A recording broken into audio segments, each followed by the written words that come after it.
Welcome back to Thrive America, here with Scott Dunn, Managing Director of Sonar Connects. And I love your website, Scott. It's got the sonar, and I guess the philosophy is that you guys are putting out sound waves for your clients and figuring out what bounces back.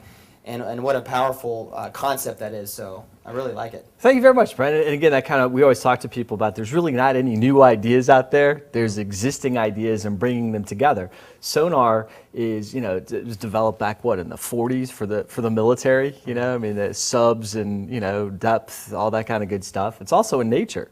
Bats and whales and dolphins use sonar for distance, right? That sound and coming back. And it connects, and what we do is we come back and say, look, we'll send out that signal to your target market, and are we connecting with them? Then do we have the right message to your target market? And so it's connecting you to your target market. Yeah, it's real effective. So check out sonarconnects.com. Scott, you mentioned traditional advertising sucks in the previous segment, and I want you to talk a little bit more about that as far as solutions. And yes, we understand the problem, but let's talk about the solutions and give us some pointers on how to take advantage of where we are right now. Well, some of the biggest mistakes that we see small business owners make, Brent, when we talk to them is that they're out there trying to build a brand, okay? And unfortunately, we talked about being underfunded. You don't have enough money to go out and build a brand as a small business owner, because those first 3 to 5 years are absolutely critical for your success. So what we talked to them about is call to action. Okay, it's call to action marketing. What are you doing every single time you run an ad someplace, or every single time you do something? What's that call to action out there? One of the examples that we give people is there's a pen in your hand right there. How many people go out and buy pens and little tchotchkes to be able to hand out? Great, do that. However, that pen all of a sudden becomes very valuable if you put some sort of offer on that pen. So if you put I don't know what you're, a builder or a roofing contractor, but you put a $400 off, or you're a restaurant and you put a $2 off offer on that pin with your phone number and your logo, then now all of a sudden every time somebody comes through that door, you don't take the pin back, you let them keep the pin, but they know every single time, right? Now all of a sudden that pin now is not just a pin, it is a $25 or a $2 or a $50 or whatever value to it, right? Right. And so now all of a sudden, now you're not buying pins all the time and just handing them out and people are throwing them away. Now people potentially are keeping your pins. You're getting them back to monetize faster, right? That's what a customer truly is, right? They purchase something from you on a regularly scheduled basis, and all of a sudden you're spending potentially less on your advertising and marketing. I think that's such a powerful point. I want to stay here just a little bit longer on call to action and maybe just elaborate a little bit deeper on it. The pin analogy is perfect to wrap our heads around. For those, can you give some more examples? Are there other things that you help your clients with in figuring out what a logical, powerful call to action can be? Sure. The other thing we talk about to people is that let's say somebody comes in and they purchase something for you for X. Then what we do is we say, okay, well, let's give them dollars off. I really don't like to see my clients use percentages. You ever go out to dinner and there's always one person at the end of the day that has to figure out the bill, what the percentages are? We aren't conditioned. We don't deal in percentages. When you fill up your car, you deal in dollars. So the other thing that we talk to people about is don't give percentages off, because if somebody comes in and purchases something from you, they were going to buy it anyway, potentially, and all you did was devalue the product, and you took money out of your pocket by giving them percentages off, 10 or 15 or 20% off. Give them a dollar amount and figure it out so that if your products are X and you need to make Y, go to Z, but give the person a dollar amount off, but you're still driving your incremental revenue inside of your own organization. So in an ad, always put a dollar amount off to drive people to do something. It's so simple, but so many people forget that call to action. Call now, act now. If you mention this will happen. And so many people just are putting like witty, funny things out there, clever things, and just not having that powerful call. It may go out there, but it's just there's not any return on investment.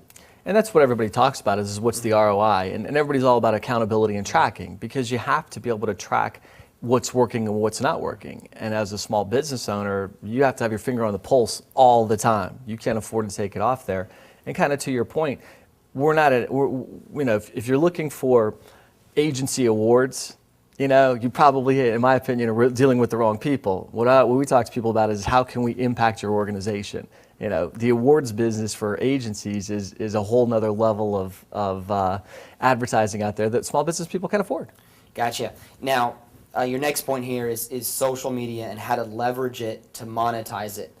And what a great topic. How can we monetize social media? I talk to a lot of people and they're just so confused. They're like, great, a new thing is coming out, a new social media group. Or talk to us about how you help your clients monetize social media.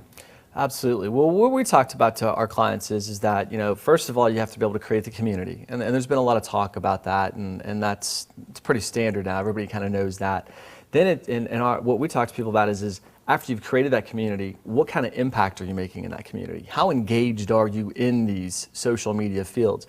And let me back it up just a minute. Only pick 3 to 5 social media concepts out there. 5 years ago, 6 years ago, we were talking about social media. Join as many as you possibly can. Create a digital footprint, because that's really important. Are you Googleable? What's your digital footprint when somebody Googles a product or service or your company name, right? Mm-hmm. So but to your point now, there are so many of them coming out there. Pick 3 to 5 of them, be very good at them. Be engaged with them.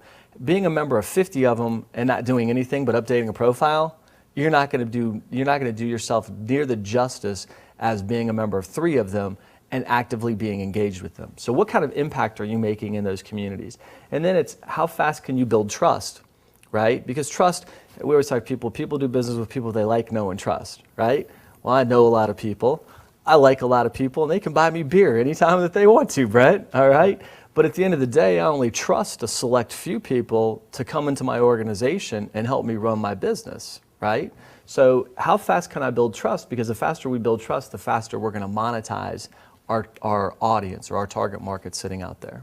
Something else I want our viewers to understand is you are in front of the business community every day. I just want everyone to understand that you are running the North Fulton Chamber of Commerce meetings. In other words, you're out in front of business owners. You see the new business owner coming in. You see the savvy veterans out there, and so you know what you're talking about because I'm sure you've seen businesses thrive and you've seen businesses kind of go in the background.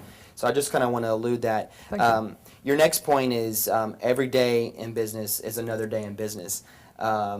What does this mean? I'm a little confused by this statement. Brett, I talk to people about that because when I first started a business, somebody said that to me. A grizzled veteran came up to me and said that. And I just kind of looked at him and said, what are you even talking about? Again, that goes back to our original point. You don't know what you don't know when you first start a business. So go get some help, all right? Wherever you have to go get help.